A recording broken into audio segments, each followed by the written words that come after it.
Bismillahirrahmanirrahim. Elhamdülillah, salatu ve selamu ala Resulillah.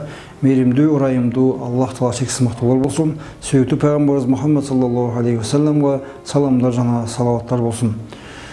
Тамак жөөдөгү адептердин кийинкилери бул жатып же болбосо жамбаштап тамак жештиктин макрухтугу, ошондой эле идиштен суу ичкенде аны 3 жолу дем алуучу, ал эми ошол суу ичип жаткан кезде идишти оозуна албай туруп дем алыштыктын дагы макрухтугун пайгамбар бизге баяндап өтөт.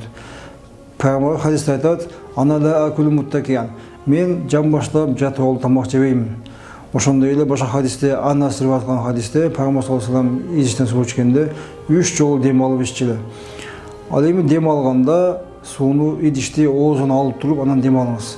Ал эми идишти оозуна албай туруп дем алган болсоңуз, анда ошол өзүнөн чыккан, иштен чыккан демдин идишке түшүп, ошол нерседен дагы денсаулукка зыяндар болот. Ошондон пайгамбар саллаллаху алейхи ва саллям бул нерседен бизди тыйган.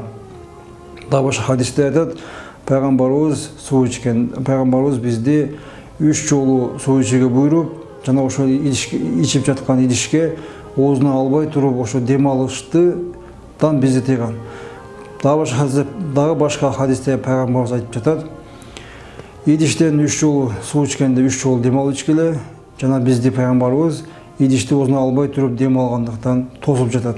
Андыктан тамак жегенде ушул нерселерге көңүл буруңуз.